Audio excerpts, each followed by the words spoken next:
सभी लोग अंदर आ गए और बैठकर बातें करने लगे। कुछ ही देर में लक्ष्य और किंजल भी आ गए। किंजल सभी को एक नज़र देख चुपचाप गौरी के बगल में आकर बैठ गई। गौरी ने जब सबको किंजल की तरफ देखा पाया तो वो बोली, अरे हम आप सबको इससे मिलाना तो भूल ही गए। ये किंजल हमारी पीए और हमारे दोस्त भी और हमारी बहन जैसी भी। ये सुन रोशनी और नव्या की आंखें छोटी हो गई और वो किंजल को देखने लगी पर कुछ बोल नहीं पाई। लेकिन गौरी ये समझ गई थी। अब भाई सबको जलन हो रही थी। कहाँ वो सब शादी से पहले गौरी की बहनें थीं और अब एक और नया दावेदार आ गया। फिर वो किंजल को देख, किंजल ये हमारे पापा और मम्मा। वो गायत्री जी और राजन जी की तरफ इशारा कर बोली। किंजल ने मुस्कुरा कर आकर उनके पैर छुए और उन दोनों ने उसे आशीर्वाद दिया। यामिनी जी और विक्रम जी की ओर इशारा कर, ये हमारे माँ सा और बाबा सा, हमारे सास ससुर। किंजल ने उनके भी पैर छुए और वो लोग भी उसके सर पर हाथ रख दिए। फिर रुद्रांग और रोशनी की ओर, ये हमारे भाई रुद्रांग और वो हमारी भाभी रोशनी। फिर ऋषा की ओर उंगली कर और वो उनके साथ बैठी उनकी बेटी ऋषा। किंजल उन सबको हाय कर छोटी ऋषा को देख, हेलो लिटिल गर्ल। ऋषा उसे हाथ हिलाकर, है ओ ब्यूटीफुल आंटी। गौरी कार्तिक और नव्या की ओर, ये हमारे देवर कार्तिक और उनकी वाइफ हमारी देवरानी नव्या और उनके पास बैठा उनका बेटा काव्य। काव्य किंजल को हाय किया और किंजल भी। तो किंजल ये है हमारी सबसे प्यारी और बेस्ट फैमिली। उसकी ये बात सुन सब ने उसे मुस्कुराकर देखा। वहीं किंजल सभी से मिलकर गौरी से, आपकी फैमिली बहुत अच्छे हैं, सबसे मिलकर बहुत अच्छा लगा, मुझे भी ऐसी एक फैमिली चाहिए। गौरी, इसे अपनी ही फैमिली समझो। अगले पल सभी लोग बैठ गए कि तभी वहाँ पर कोई आया। सभी ने गेट की साइड देख जहाँ शिवाय था और उसके पीछे रिहाना और उसके पीछे निधि चली आ रही थी। निधि एक नज़र कन्फ्यूजन की रख सबने रिहाना को घूर कर देखा। ये देख सभी ने गौरी को देखा तो वो चुपचाप फोन में लगी थी। वहीं इतनी शांति देख गौरी सभी को देखा, बोली, क्या? सभी ने दरवाजे की ओर देखने को कहा तो गौरी उधर देखी तो मुस्कुराकर उठकर वहां गई। वो आगे बढ़ती हुई बोली, कार्तिक नव्या, उसे ऐसे मत देखो, तुम्हारी होने वाली भाभी है वो। ये सुन रिहाना को अजीब लगा पर गौरी से आंखों में इशारा कर दी तो वो बेमन से मान कर रह गई और शिवाय भी समझ गया। फिर आकर शिवाय का हाथ पकड़, मगर होने वाली और हो चुकी में बहुत अंतर है। अब होगी कि नहीं ये तो वक्त बताएगा। रिहाना को सब समझ आ रहा था तो वो नॉर्मल रही। फिर आगे आते हुए शिवाय और रिहाना को धीरे से किंजल की ओर इशारा कर, इस चुड़ैल को यहाँ लाकर सबका मूड स्पॉइल करने से अच्छा आप दोनों ना आते। वैसे भी ये सब उस बुढ़िया का काम है, वो फिर से सुरा को किडनैप कर ली ना। शिवाय, हाँ। रिहाना, और हम क्या करते, इसने आते हुए हमें देखा और ये पीछे पीछे आ गई। गौरी शिवाय के साथ अंदर आई और मुड़कर, अब बिन बुलाए आ ही गई है तो अंदर आ जाओ, पर इसे अपना ठाकुर हवेली मत समझना, क्योंकि ये हमारा घर है और यहाँ कई तलवार लटकी होंगी तुम्हारे गले पर। ये वो निधि के लिए बोल रही थी पर निधि को क्या पता, उसे वैसे भी कुछ समझ नहीं आया और रिहाना को तो पता था तो वो इसे अपने ऊपर रखकर सबको दिखाई। सब कुछ नहीं बोले और निधि किंजल के पास आकर बैठ गई और किंजल की सारी खुशी हवा हो गई। अब चिल्ड्रंस डे सेलिब्रेट करने का वक्त आ गया था तो सभी उठ गए और पड़ोस के बच्चे भी आगे जाना देख सब खुश हो गए। शारांश, काब और ईशा उनके साथ मिल गए। सभी ने मिलकर बच्चों के साथ सेलिब्रेट किया और एडल्ट लोग भी बच्चे बन गए। कुछ देर बाद शांति हो गई और बच्चे खाना पीना खाकर चले गए। गौरी ने सभी को चॉकलेट और गिफ्ट्स भी दिए। अब घर के लोग रह गए थे कि वो एक दूसरे को क्या गिफ्ट देते हैं, यानी कि बच्चे। अब बच्चे एक दूसरे को गिफ्ट देने लगे। काव्य ने निशा को एक बारबी डॉल सेट के साथ चॉकलेट दिया और ईशा ने अपनी मम्मा की मदद से काब को स्केटिंग बोर्ड। ऋषा ने शारांश को एक एप्पल हैंड वॉच गिफ्ट किया और शारांश ने ऋषा के हाथ में गन दे दी। ये देख सभी के चेहरे के रंग उड़ गए।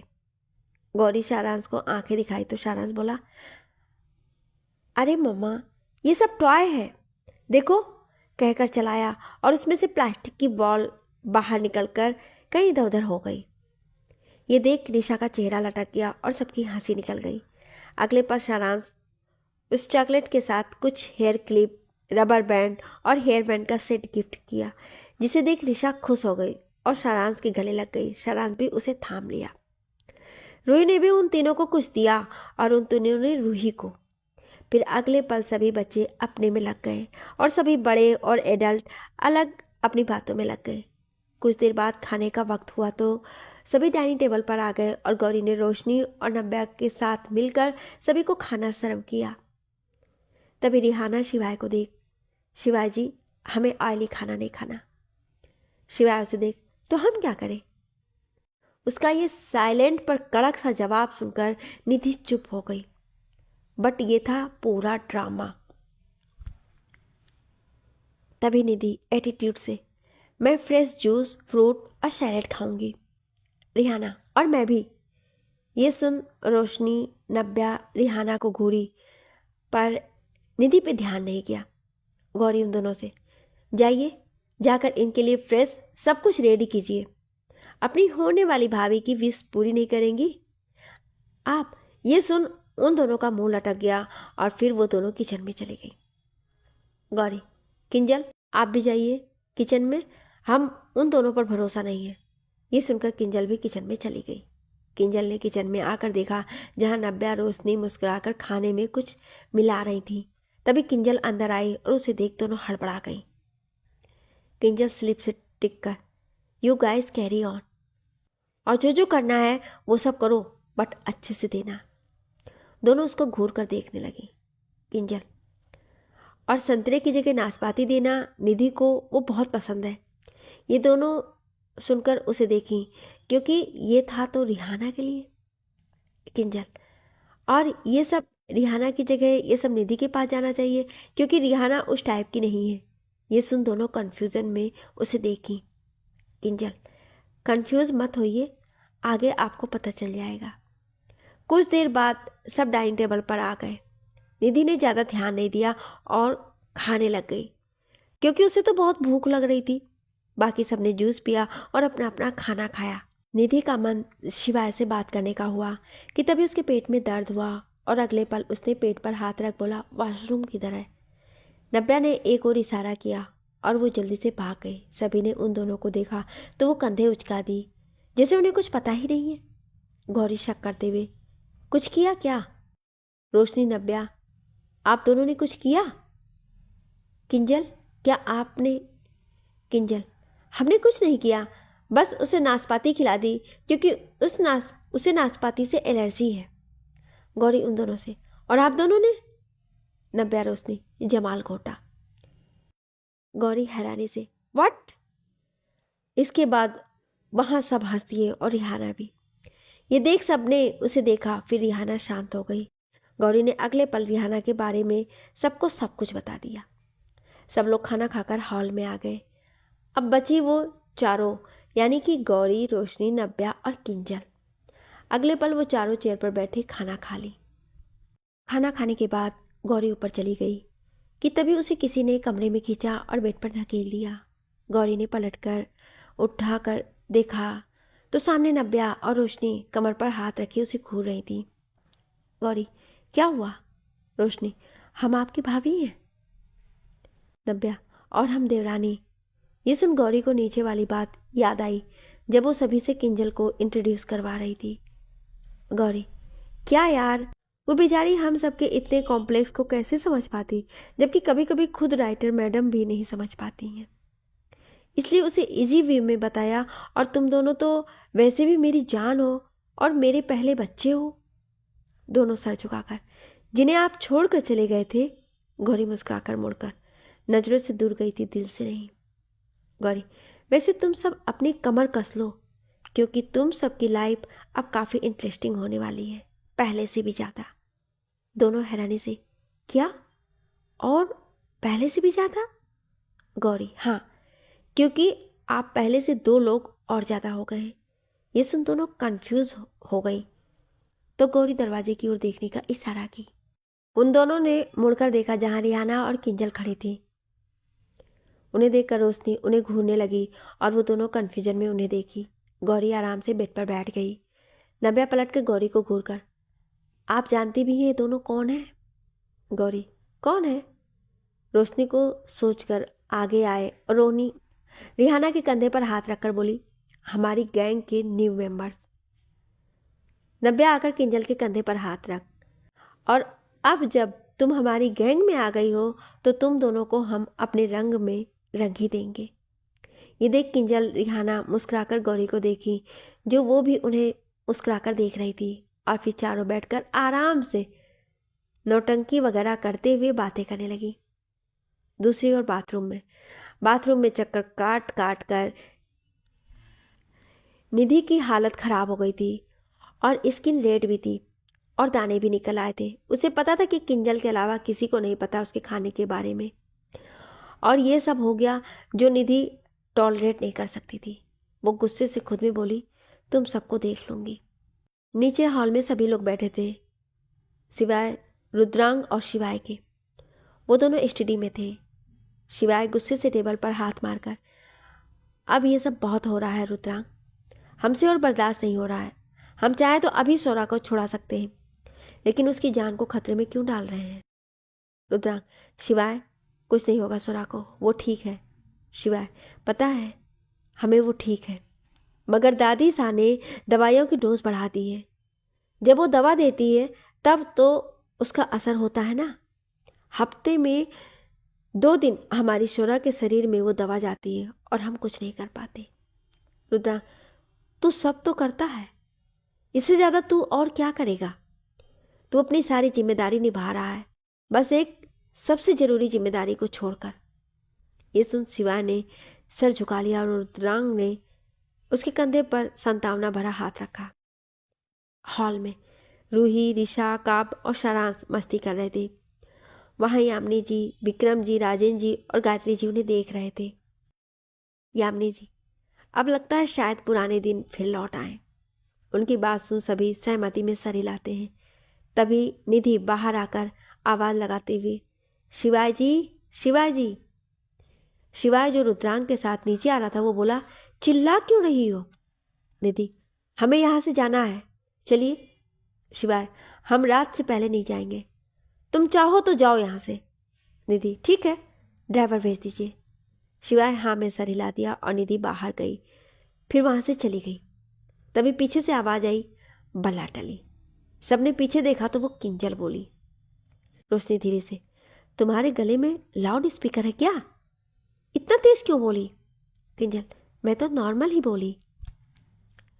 रोशनी और नव्या ना में सर हिलाकर नीचे आई और उनके साथ किंजल भी। तभी राजेंद्र जी, गौरी कहाँ है? रोशनी, वो थोड़ी देर में आएंगी। सब सर हिला दिए। गौरी वॉशरूम से फ्रेश होकर आई तो बेड पर लेटी रुद्रांग को जो फ़ोन चला रहा था देख बोली, यहाँ क्या कर रहे हैं? रुद्रांग उसे देख, क्यों नहीं आ सकते? गौरी, नहीं, आपके बर्ताव से तो नहीं लगता है कि आप बात करने आए होंगे। रुद्रांग, जैसा हमारा रिश्ता था लगा तो हमें भी नहीं था कि हमें सब कुछ बताने वाली और भाई कहने वाली हमें बिना एक शब्द कहे छोड़कर चली जाएगी। गौरी, आपको क्यों लगता है कि हमने किसी से बात करने की कोशिश नहीं की थी, जबकि हमने आपको कितने कॉल किए थे और शिवाय को भी, लेकिन आप दोनों ने हमारे एक कॉल का आंसर तक नहीं दिया। रुद्रांग, आपको क्या लगता है आपको यहाँ से भेजकर हम सब बहुत मस्ती कर रहे थे? गौरी, तो हमें भेजा ही क्यों? रुद्रांग, गौरी, सबकी जान को खतरा था। सिर्फ दादी होती तो बात कुछ और होती, मगर ताया ताई जी और सहगल फैमिली ये सब मिल गए थे। आपको तो याद ही होगा कि शोरा के चोट लगने पर हॉस्पिटल में एक दिन आपने पूछा कि शोरा कहाँ है। तब हम सब ने कहा कि वो वैक्सीन के लिए नर्स के साथ है, पर असल में उसे ताया जी लेकर चले गए थे। तब शिवाय उसे लेकर आया था, जिसमें उसे बहुत चोटें आई थी, लेकिन उसने आपको इसकी भनक तक नहीं लगने दी थी। मगर वो इन सब से डर गया था, इसलिए उसने आपको गेप टाउन भेज दिया। उसने बहुत कोशिश की थी कि वो आपसे मिल सके, लेकिन दादी सा, ताया ताई जी और सहगल उस पर नज़र जमाए बैठे थे। इसलिए पहले वो उन सब को लाइन में रखने में लगा था ताकि वो शांत रहे। उसके बाद तो गेप टाउन गया एक बिजनेस ट्रिप के लिए, वो भी सिर्फ नाम पर। वो वहाँ पर आपको दूर से देखकर आ गया, क्योंकि दादी सा के गार्ड सेक्रेटरी उसके पीछे थे। वो लोग उसकी हर हरकत पर हमेशा नज़र रखते थे, क्योंकि शिवाय उन्हें वो इम्पोर्टेंस नहीं देता जो उन्हें चाहिए थी। वैसे भी वो जानती थी कि शिवाय उनके पास इसलिए है क्योंकि उनके पास स्वरा है। आपको वो पता है जो सबको पता है, मगर हमें वो पता है जो किसी को नहीं पता है। गौरी, अगर ऐसा था तो आप सबने ढूंढा क्यों नहीं हमें? रुद्रांग, किसने कहा हमने ढूंढा नहीं आपको? उस समय अगर हमारे बस में होता तो आप कब का हमारे पास होती। हमें आपको ऐसे ढूंढना था जिसमें आपकी जान को कोई खतरा ना हो। फिर आप तो है ही हैं खुद को छुपाने में माहिर। हमने बहुत कोशिश की और आखिर में नतीजा क्या मिला कि आप हम सबको छोड़कर हमेशा के लिए चली गई हैं और कभी वापस नहीं आएंगी। उसका नाम लेकर वो उसके पास आया और उसका सर सहलाकर बोला, आप शिवाय से बहुत प्यार करती हैं, पर उससे कहीं ज़्यादा प्यार वो आपसे करता है। हम सब तो अपने परिवार, माँ पापा, बीवी बच्चों के साथ खुश हैं। आप सारांश के साथ खुश थी, पर शिवाय का क्या? उसके पास ना तो उसकी पत्नी थी और ना उसके साथ दोनों बच्चों में से कोई एक था। जो लोग उसके करीबी थी उसने सबको खुद से दूर कर दिया ताकि उसकी वजह से किसी को कोई तकलीफ ना हो। खुद को अकेला कर लिया उसने, मगर उसके मन में इस बात का सुकून था कि आप भले ही उससे दूर हैं पर आंखों के सामने हैं, खुश हैं। मगर आपने तो उससे उसका वो सुकून भी छीन लिया गौरी, ये खबर पहुंचाकर कि आप हमेशा के लिए उसकी दुनिया से चली गई हैं। सब शिवाय से खफा हैं, मगर गलती उसकी नहीं है। उसने तो सिर्फ कुर्बानी दी है, अपनी लाइफ के हर मोड़ पर दी है। और हम ये नहीं कह रहे कि गलती आपकी है, जरूर कोई वजह रही होगी तभी आप गई होंगी, मगर बस एक बार सच जानने की कोशिश की होती ना।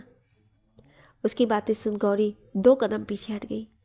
गौरी को कुछ समझ नहीं आ रहा था कि क्या बोले। उसे यकीन नहीं हो रहा था कि क्या, क्योंकि सच तो अब उसके सामने आया था। वो शिवाय से उस बात से नाराज थी और रुद्रांग ने वो भी दूर कर दी। वो कांप रही थी, उसका चेहरा आंसुओं से भीगा हुआ था। रुद्रांग उसके पास आकर अपने गले लगा लिया और गौरी फूट फूट कर रोने लगी। रुद्रांग उसे रोका नहीं। वो भी जानता था कि अगर शिवाय ने दर्द सहा था तो गौरी ने भी कम नहीं सहा था। सच ही तो था, दोनों का दर्द भी एक सा था और प्यार भी एक सा था, त्याग भी एक सा था और दूरियां भी एक सी थी। उन्हें किसी भी तराजू में तोला नहीं जा सकता था। गौरी काफी देर तक रोती रही। रुद्रांग की शर्ट भीग गई, मगर वो बस उसका सर सहलाता रहा। कुछ देर बाद जब रुद्रांग को अजीब लगा तो वो उसे देखा। गौरी जो सो चुकी थी, रुद्रांग उसे गोद में उठाकर बेड पर सुला दिया और कबर्ड से ब्लैंकेट लेकर उसे उड़ा दिया और उसके सर को सहलाकर बोला, कुछ दिन में फिर सब सही हो जाएगा। कहकर वो लाइट ऑफ कर कमरे से चला गया।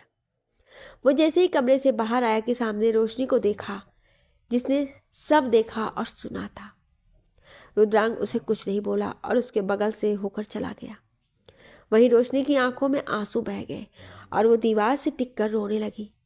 आखिर उसे भी सच्चाई पता चली और उसे बहुत बुरा लग रहा था। वो खुद को कोस रही थी कि जिसे वो सुपर हीरो बुलाती थी, उस भाई से वो बेवजह इतने सालों से नाराज थी। कुछ देर वो वहीं खड़ी रही और बाहर से गौरी को एक नज़र देखकर चली गई। गार्डन में शिवाय, सारांश, कार्तिक, काव्य, ऋषा सब घास पर खेल रहे थे। एक और पेड़ के नीचे किंजल, रिहाना और नब्या बैठी हुई थी। तभी रुद्रांग आया और उन सब के पास चला गया और रोशनी आकर किंजल और नब्या के पास बढ़ गई। रोशनी उनके पास बैठते हुए, माँ साहब, बाबा साहब, माँ और पापा कहाँ हैं? नब्या, वो सब लोग अपने दोस्तों से मिलने चले गए हैं। रोशनी हाँ में सर हिला दी। तभी नब्या किंजल को देख, लक्ष्य कहाँ गए? किंजल कंधे उचकाकर, आई डोंट नो। तभी वहां लच्छा आ गया। किंजल उसे देख, वो देखो आ गया। सारांश लच्छे से बोला, अंकल आप भी आओ ना, चलो कुछ अच्छा सा खेलते हैं। चाची, बुआ, मामी, आंटी, आप दोनों भी आओ ना, हम सब पकड़म पकड़ाई खेलेंगे। वो सब आ गए और फिर खेलना शुरू किया। शिवाय और सारांश के बीच अब कुछ नॉर्मल था, पर प्रॉपर सब ठीक नहीं हुआ था। सभी लोग मस्ती कर रहे थे कि तभी शिवाय का फ़ोन बजा और वो चला गया। सब बस देखते रह गए और किसी का भी मन नहीं हुआ कि खेले। वहीं सभी लोग अंदर आकर हॉल में बैठ गए। शाम के वक्त गौरी जब उठकर आई तो उसने देखा कि सब हॉल में सोफे पर बैठे टीवी देख रहे हैं, जहां लाइव कॉन्फ्रेंस चल रहा था, जिसमें किंजल और लक्षित की शादी की न्यूज़ चल रही थी। किंजल जो किचन से बोतल भरकर लाई थी, गौरी के साथ उसे सबने देखा। किंजल सभी की नज़रें अपनी ओर देख, एक नज़र टीवी की ओर देख, बोतल खोल पानी पीने लगी। वो बोतल टेबल पर रखकर, आप सब लोग ऐसे क्या देख रहे हैं? ये सब तो एक ना एक दिन तो होना ही था। फिर गौरी को देख, गौरी हमें लगता है कि अब हमें चलना चाहिए।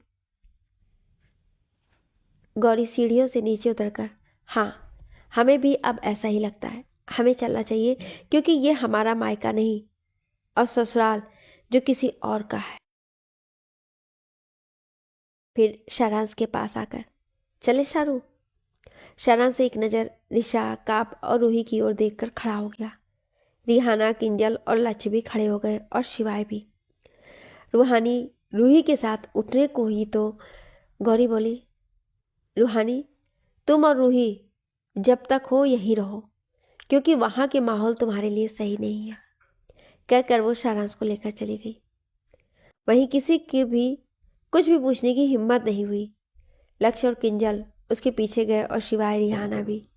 ठाकुर हवेली। रात के वक्त जब गौरी और सभी लोग आए तब वहाँ पर कोई नहीं था, क्योंकि उसने सभी को छुट्टी जो दे दी थी।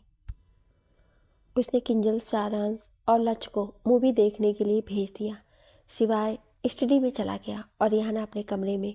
वहीं गौरी चेंज कर सिंपल सी साड़ी पहनकर आ गई और हॉल में बैठ गई।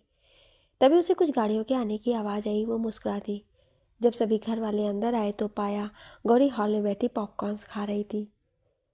वो टीवी बंद कर उनकी ओर देखकर बोली, अरे आ गए आप सब? पहले ये तो होना ही था, हमारी ओर से कांग्रेचुलेसन कहना मेहता साहब को। सुहासिनी जी आगे आकर, सही कह रही हैं आप, धन्यवाद हम कह देंगे। गौरी मेहरा सर की ओर देखकर, और आप लोग हमारा घर कब खाली कर रहे हैं? मिस्टर मेहरा, बस किंजल और लक्षित की शादी हो जाए। गौरी, नाइस, तो फिर कब हो रही है शादी? मिस्टर मेहरा, 5 दिन बाद हो रही है किंजल की शादी लक्षित से। गौरी, फिर ठीक है। एंड ताया जी, आपकी दोस्त की एक गेस्ट उस निधि का क्या? बहुत परेशान करती है हमें। सुहासिनी जी, किंजल की विदाई के बाद वो भी चली जाएगी और ये शादी बहुत अलग होगी। गौरी, बढ़िया, अच्छा है, हमारी जान छूटेगी। एंड करेक्शन, शादी नहीं शादियाँ, क्योंकि शादी एक नहीं 2 होने वाली है, और हमसे ना पूछे वो लक्ष्य आकर बताएगा। ये सब सुन सब कंफ्यूज हो गए, पर कुछ पूछे नहीं। कहकर वो जाने लगी तभी ताई जी, वैसे एक दिन शिवाय की भी होगी, तब आप कैसे कांग्रेस करेंगी? और क्या तब भी ये गले में मंगलसूत्र और मांग में सिंदूर लगाती रहेंगी? गौरी, वो सब हमारे ऊपर है, हमें क्या करना है और क्या नहीं वो हमें पता है, और हमें ये पहनना है या ये नहीं वो सब हमारे ऊपर है। और वैसे भी जब ये रिहाना को मिल जाएगा तब बात करना, कहकर वो किचन में चली गई। वो जाकर अपने शिवाय, सारांश, लच और किंजल के लिए खाना बनाई। फिर शिवाय और खुद का खाना लेकर अपने कमरे में आई, जहाँ शिवाय सोफे पर बैठा था। गौरी दूर से उसे कुछ पल देखती रही और रुद्रांक की बातें याद कर उसकी आंखों में आंसू आ गए। वो प्लेट टेबल पर रखी और शिवाय उसे देखा। वो उठकर उसके पास आया तो गौरी कसकर उससे गले लग गई और रोते हुए कहने लगी, माफ़ कर दीजिए, हमें माफ़ कर दीजिए। हमने आपको ना जाने क्या समझा, हम सच में ना समझ हैं। शिवाय उसे शांत कराते हुए, गौरी बस प्लीज़ चुप हो जाइए। गौरी उसे देख, हम सच में ना समझें।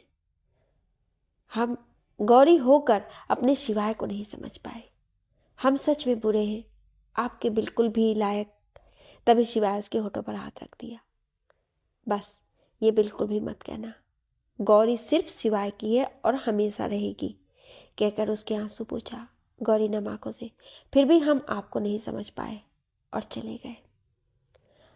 हम होंगे स्ट्रांग, समझदार, लेकिन असलियत में हम बेवकूफ़ और ना समझ हैं। हम सच में पागल हैं।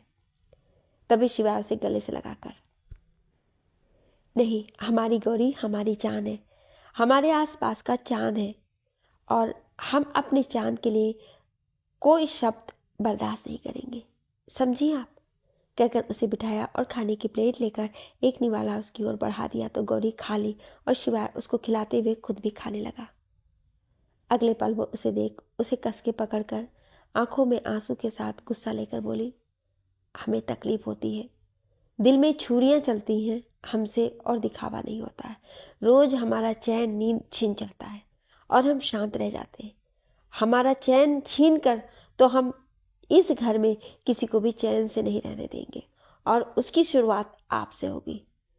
जब सब छिन रहा है तो अब ये शांति भी हमें नहीं चाहिए, कहकर उसके होठों को अपने होठों से जोड़कर दबाव बनाने लगी। वहीं शिवाय हैरान हुआ, लेकिन अगले पल पीछे से उसका सर पकड़ उसी जुनून से जवाब देते हुए उसमें टूटता गया। गौरी जैसे साइको बन गई थी। उसके हाथ शिवाय की गर्दन पर कसते जा रहे थे और शिवाय के हाथ उसके बदन पर घूम रहे थे। दोनों पागलों की तरह सब कुछ खोकर एक दूसरे में खोते जा रहे थे। दोनों को किसी चीज़ का कोई होश नहीं था, कोई सुध नहीं थी और कोई सुध भी थी तो परवाह किसी थी। हर बीतते पल के साथ दोनों आगे बढ़ते जा रहे थे। दोनों ही थककर चूर हो गए थे। शिवाय सोया हुआ था और गौरी उसके सर रखकर गहरी सोच में डूबी हुई थी। वो बाहर से जितनी शांत थी, अंदर से तूफान उसके मन में चल रहा था। वो शिवाय को जुनून से देख बोली, हमने आपको अपनी जिंदगी के पूरे 7 साल दिए हैं शिवाय, और आप सिर्फ हमारे हैं। अगली बार हम खुद को शांत नहीं रखेंगे, चाहे सामने कोई भी क्यों ना हो। अब जो होगा किसी ने सोचा भी नहीं होगा और ऐसा होगा कि पूरा राजस्थान देखेगा और बाकी सब जानेंगे कि गौरी क्या चीज़ है। वो बुढ़िया खुद को बहुत तेज समझती है ना, पर वो भोली है। इतना भी नहीं पता कि सब फायदा उठा रहे हैं, फिर चाहे सगा बेटा हो या घर आया मेहमान। फिलहाल तो हमें आपकी और किंजल की प्रॉब्लम सॉल्व करनी है, कहकर उसके होठों को चूमकर उसके गले में बाहें डालकर सो गई।